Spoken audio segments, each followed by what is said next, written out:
अधिक मास महात्म्य. आज मी तुम्हाला अधिक मासातील दुसऱ्या दिवसाच्या अध्यायाबद्दल माहिती सांगणार आहे. तर श्री गणेशाय नमः. अध्याय दुसरा, पूजनीय गोमाता.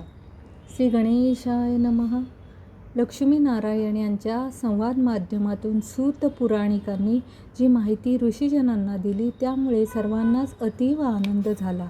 महाराज, नारायणांनी या अधिक मासातील गोमातेचं दर्शन आणि पूजन याचं काय महत्त्व सांगितलं ते ऐकायला आम्ही फार आतुर आहोत. तेव्हा आपण कृपावंत होऊन ती माहिती आम्हाला सांगावी. गालभ ऋषींनी सूतांना विनंती केली की तेव्हा सूत म्हणाले, मुनींनो, अधिक मासात स्नान, दान, यात्रा, जप, तप, उपास अन उपासना करणाऱ्या प्रत्येकालाच आरोग्य, धनसंपदा, सुख आणि समाधान हे मिळतंच. पण काय? ऋषीवर्यांनी विचारले. तेव्हा सूत पुराणिक सांगू लागले, देवी लक्ष्मीने विष्णू भगवंतांना असा प्रश्न विचारला की, स्वामी, जे लोक दरिद्री आहेत, शारीरिक व मानसिकदृष्ट्या दुर्बल आहेत, अशा लोकांना सहज करता येण्यासारखं एखादं पुण्यकर्म नाही का, की जे केलं असता तेही सुखी व समाधानी होतील? लक्ष्मी मातेचा तो प्रश्न ऐकला मात्र आणि भगवंत अतिप्रसन्न झाले. लक्ष्मीचे कौतुक करीत म्हणाले, देवी, खरंच आपण मातृत्व भावाला साजेसाच प्रश्न केलात हां. मातेला सर्व लेकरं सारखीच. तिच्या मनात सर्वांचंच कल्याण व्हावं हा समत्व भाव असतो. हेच खरं. देवी, जे दरिद्री, दुर्बल, अशक्त आणि असमर्थ आहेत त्यांनाही अगदी सहज करता येईल असा एक सोपा नियम आहे. अशा स्त्री पुरुषांनी ह्या अधिक महिन्यात पहाटे उठावं, शीतल जलानं स्नान करावं, देवपूजा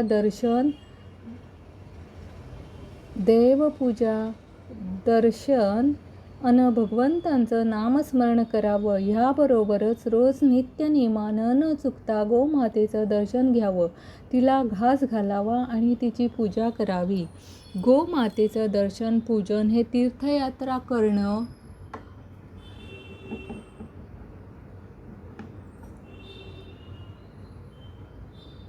गोमातेचं दर्शन, पूजन आणि तीर्थयात्रा करणं, तिला घास घालावा आणि तिची पूजा करावी. गोमातेचं दर्शन, पूजन, पवित्र नद्यांचं स्नान करणं, देवांचं पूजन करणं इत्यादीपेक्षाही श्रेष्ठ व अतिफलदायी आहे.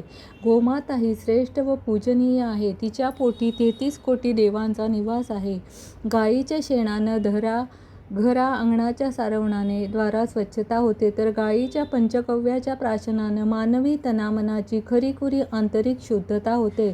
सर्वसामान्य जीवांना सहज करता येण्यासारखी ही गोष्ट आहे. त्यातून जर ती नित्यनियमानं ह्या अधिक मासात केली तर त्यापासून मिळणारं फळ अन पुण्य हे अधिक श्रेष्ठ आहे. गाय ही पवित्र, पूजनीय आणि वंदनीय आहे. तिचं दर्शन, पूजा अन सेवा ही कल्याणकारी आहे. इतके ऐकल्यावर लक्ष्मी म्हणाली, स्वामी, तुम्ही म्हणता ते अगदी योग्य आहे. गाय ही पवित्र खरी, पण मग तिचं तोंड मात्र अपवित्र मानलं जातं, हे असं का? तेव्हा भगवान म्हणाले, देवी, गाय ही शरीरानं पवित्र पण मुखानं मात्र अपवित्र आहे आणि त्याला कारण म्हणजे तिला महादेवांनी दिलेला शाप. काय, गायीला आणि महादेवांनी शाप दिला का? असा काय अपराध घडला तिच्याकडून? देवी, शंकराच्या रागाला आणि शापाला गाय कारणीभूत झाली, ती तिने केलेल्या खोट्या साक्षीमुळे. काय, गायीने खोटी साक्ष दिली? कुणाच्या बाजूनं, कुणाच्या विरुद्ध? लक्ष्मीने प्रश्न केला. देवी, एकदा ब्रह्मदेव, मी आणि भगवान शंकर हे सहज गप्पा गोष्टी करत असताना आमच्या तिघांच्या श्रेष्ठ कोण असा विषय निघाला. तेव्हा सृष्टी निर्माणकर्त्या ब्रह्मदेवांना अहंकार निर्माण झाला. ते म्हणाले की ही सर्व सृष्टी मी निर्माण केली आहे. मी सृष्टीच तयार केली नसती तर विष्णूने संरक्षण अन संवर्धन तरी कशाचे अन कुणाचे केले असते, आणि जर सृष्टीच नसती तर शंकराने विनाश तरी कुणाचा केला असता. म्हणजेच काय, तर सृष्टी रक्षणाऱ्या अन तिचा संहार करण्यापेक्षा तिचा निर्माण करता मीच अधिक श्रेष्ठ नाही काय? ब्रह्मदेवाचं हे असंच अहंकारी बोलणं ऐकून शंकरांना हसू आलं. ते म्हणाले, ब्रह्मदेवा, अहो, तुम्ही तर श्रेष्ठ आहातच की, कारण आपल्या तिघांच्यामध्ये तुमचं नाव प्रथम घेतलं जातं, तेव्हा तुम्ही वंदनीयच. विष्णू भगवान हे मुकुट, कुंडल, शंख, चक्र आणि गदाधारी, तेव्हा ते ही वंदनीय. पण आमचं काय? आम्ही पडलो हे असे स्मशानवासी व्याघ्रांबरधारी. आमच्या डोक्यावर काय तर ही गंगा आणि आमचा शिरोमुकुट म्हणाल तर तो काय तर म्हणे चंद्र. देवा महादेवा, अहो पण तो चंद्र तरी तुमच्या मस्तकी कुठे आहे? ब्रह्मदेव म्हणाले, खरंच तो चंद्रमुकुटही आम्ही आमच्या मस्तकावरून उतरवला आणि गंगा माथ्यावर धारण केली. गंगावतरणाच्या त्यावेळी आमचा मुकुट आम्ही कुठे काढून ठेवला ते सुद्धा आम्हाला आता आठवत नाही.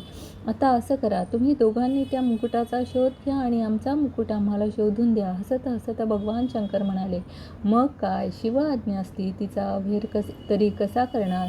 मी आणि ब्रह्मदेव आम्ही दोघेही शिवमुकुटाचा शोध घेण्यासाठी निघालो.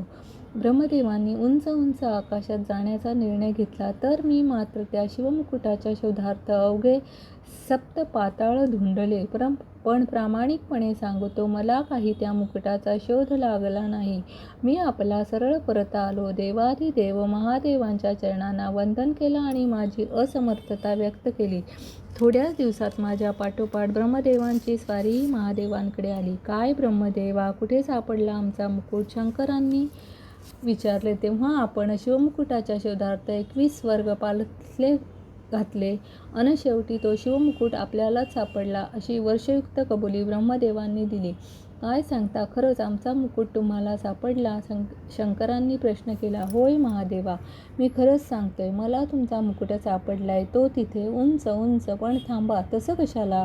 माझ्या बोलण्याला साक्ष म्हणून मी ही गाय आणि केतकी ह्यांना सोबत आणलंय ना.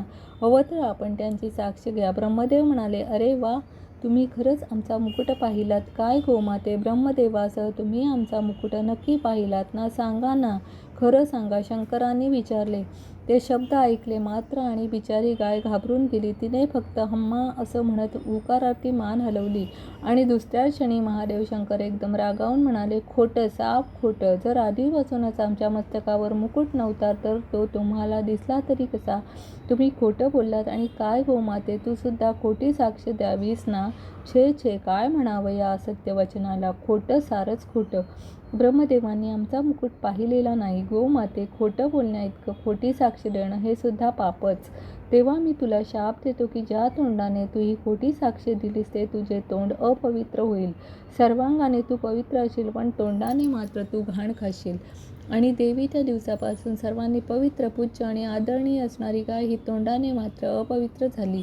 विष्णू भगवंतांकडून ही सर्व हकीकत कळली. मात्र लक्ष्मीदेवीच्या मनातील त्या शंकेचे निरसन झाले. प्रभुमुखाने अपवित्र असणारी ही गाय, तिचं दर्शन पूजन हे मात्र पवित्र आणि पुण्यकारकच आहे, खरं ना? लक्ष्मीने विचारले. होय, कारण गोमातेच्या उदरात 33 कोटी देव आहेत. गाय ही श्री गोपालकृष्णाला अतिप्रिय आहे. त्यामुळेच त्या पुरुषोत्तम मासात जे लोक गोपूजन, गोमाता दर्शन घेतात त्यांना सुखशांतीचा लाभ होतो. ह्या भगवंतप्रिय अधिक मासात इतरही छोट्या छोट्या गोष्टी अगदी सहजतेने करता येण्यासारख्या आहेत.